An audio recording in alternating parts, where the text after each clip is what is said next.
Hey guys, welcome to Pajama Let's Play. I'm Michelle, host of Pajama Let's Play, where we talk all things Kingdom Hearts. Today, I'm going to discuss how Ava was never actually the traitor the Book of Prophecies was referring to.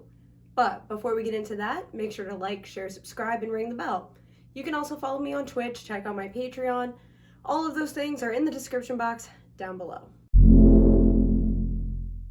Most of this video is going to focus on back cover with some Union Cross and Kingdom Hearts 3 included. And anytime I mention Luxu, I have to do the spoiler warning. For those who aren't aware, the Master of Masters told Gula of a traitor, though I haven't found anything specifically stating that other than his word. To be honest, while there is, in my opinion, one traitor, they really all betray each other collectively. It's become common knowledge that the names of the 6 apprentices of the Master of Masters are based off the Latin words for the 7 deadly sins. For the sake of consistency, I pulled some definitions from dictionary.com, so in the next chart I will show the character, their name, its Latin meaning, and the definition. First up is Luxu, which in Latin means luxury, but it counts for these purposes as lust.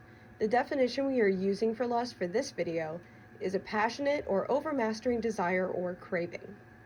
Then is ira, which in Latin means anger, but we will refer to it as wrath for this video. The definition for wrath we are using is vengeful or fierce anger. Next is ased, which in its full form acedia is a synonym in Latin for sloth, as a description, not the animal.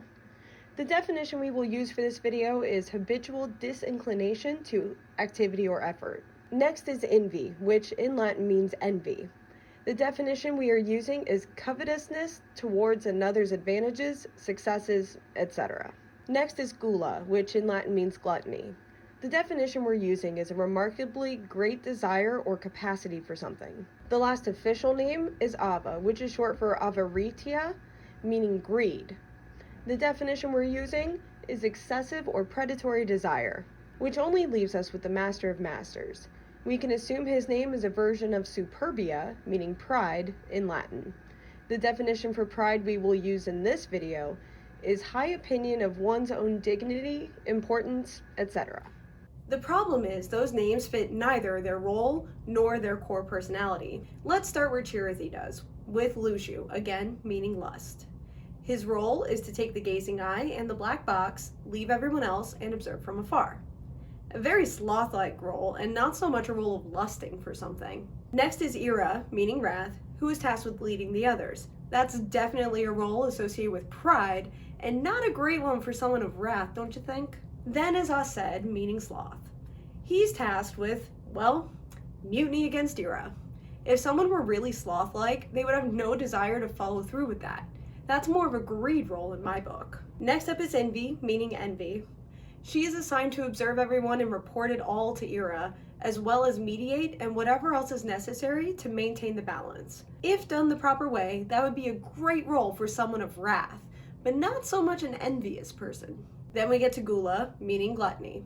He is told about the traitor, given the lost page, and tasked with rooting out and stopping the traitor before the Keyblade War begins. In its loosest form, I could see this role working as a glutton for investigation or something, but it's more of a lust for answers, making it better for the lust role. Finally, we have ava, meaning greed. She is tasked to ignore everyone else and select the best wielders to form the dandelions. She also needs to prepare a way for them to get to the datascape, and doesn't even make it out herself. Nothing about that sounds greedy to me, but it is a better fit for gluttony. Someone who could obsess over something and endure great hardship for that obsession. And I can hear you now, Michelle, those don't match the characters either. I know.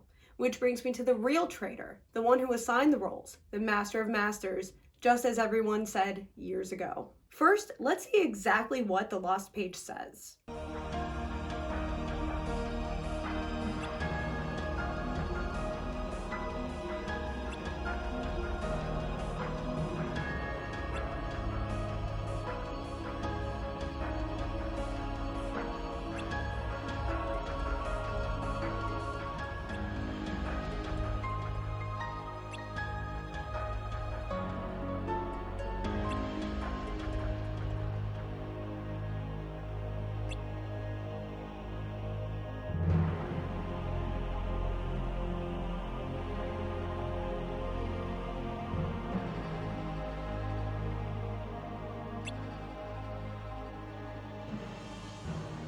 The first half seems to be talking directly to the subject, which is the person writing it down, the Master of Masters.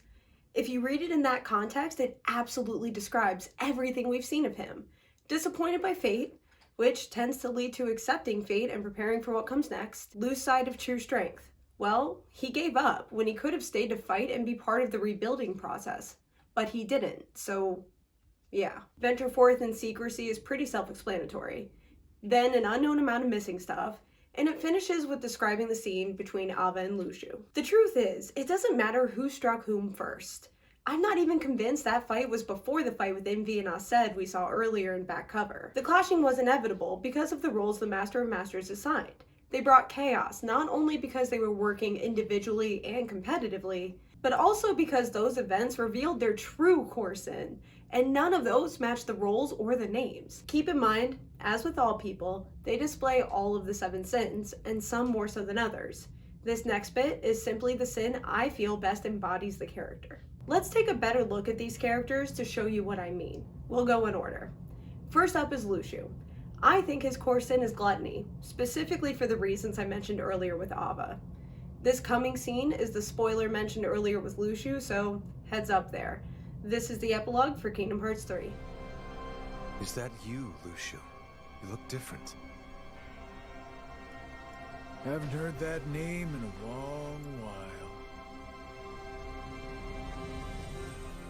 These days they call me Zigbar, but hey, whatever suits you. Is it really you? Yeah, but some time ago I had to cast my old form away. Been through plenty more semblances since, but it's still me underneath it all. What happened? Why are we here? You tell me! I had a role to play. And after all these years, it's done. After everything he went through to make it to that point, he does seem to be a glutton for his role. He did nothing unless it was in the service of that role, allowed nothing to stand in his way, sacrificed his body repeatedly, all so he could make it to that moment in time.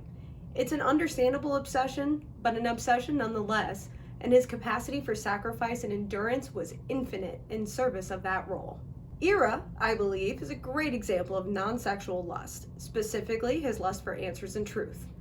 Just look at his reaction when he finally gets a lead on the identity of the traitor.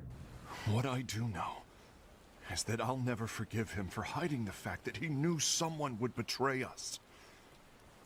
That's the biggest betrayal of all. I'd like to believe the Gula was simply carrying out his role. Aced, I'll deal with this matter. Please keep it to yourself for now. Understood. I need to see that lost page. Why did you tell Ira? It had to be you, because you were the only one who knew where we were hiding. What did Ira want? I don't know exactly. He just asked me to give up Gula. His eyes, they were scary. I was worried he'd do something awful. At first his reaction is calm and focused, but Ava made it clear that lust for truth had escalated. She was afraid that he would do something awful. That to me fits the description of overmastering desire or craving in the definition for lust. Next is Aced, who is a clear example of envy. Let's take a quick look at how he responds to his role. Now then, allow me to tell you about your role. You're going to be Ira's right-hand man. What? Ira's right-hand man? What do you mean? Well, Ira's gonna be the new leader after I'm gone, you see. So, just stand by. Don't disappoint. Explain to me, Master. What do you mean Ira's going to be leader? What? Is that disappointment I hear? Did you want to be leader? No! I mean, if you had asked me to be the leader, that's a different story, but I wasn't trying. You really want to be leader, huh? Well... Even the Master of Masters can see the envy above all of the other sins. Honestly, this tells me all of the mismatching was intentional on his part. Envy is more subtle about it, but I would assign her pride. Let's take a look at the interaction she has with Azed. Gula here has already agreed. Will you join us? And together we can... And disobey the Master's teachings? We don't have a choice. Darkness is approaching, and we need to combine our strength to stand against it. The Master bestowed each of us with a different role, and he specifically told us to keep our union separate, to maintain the balance of power. He told us that any imbalance would lead to a desire for more power, which leads to darkness. I know you haven't forgotten. Perhaps it's you who has been tainted by darkness. Envy's immediate reaction was to put Azed in his place and act in a dominant fashion. Her role was to mediate, but she's coming off as an authority figure here, showing her sense of importance and such. I would definitely put that in the pride column. Next is Gula, who I would put as Sloth, and is backed up by Azed in this clip. You knew there was a traitor, and you just watched silently as we fought each other. And I won't forgive you for that. You can barely stay on your feet. Just give up already! Don't you underestimate me! He summed it up perfectly. Gula knew about the traitor and sat back as the infighting was spiraling out of control. Yes, he had his reasons, but he still had habitual disinclination to action, putting him firmly as Sloth. And finally, Ava. Going back to that clip about the lost page, Ava is easy to connect with Wrath. Before that clip, she and Luciu had been discussing his role, and it enraged her to realize how much of this the Master of Masters had actually planned. She refused to accept it, labeled him the traitor, and attacked him with her Keyblade. She also clutches her fists. A lot. No wonder you ended up as the bear. You're scary. I said, that's quite enough. But you've also gathered the finest Keyblade wielders from other unions. You wanted me to give you up. Isn't there anything we can do? When the time comes. I think it's fair to say she's a good example of Wrath. Though she does a good job of concealing it most of the time, when it does come out, it's vengeful and fierce. As you can see in this final chart, all that's left is the Master of Masters. The only sins left imply that his name is a version of Superbia, as many predicted years ago. His role is associated with envy, which he has to disappear while everyone he loves gets to live their lives, so that fits. And it's bringing out the greed in him, which will be a big clue for what's to come. So what do you think? Was the Union Cross update a red herring about the traitor? Is Ava the one wandering in secrecy, and what do you think she's doing? What's the Master of Masters' next step? Tell me all about your thoughts in the comments down below. Also, don't forget to like, share, subscribe, follow me on Twitch, and check out my Patreon, all in the description box down below. Until next time.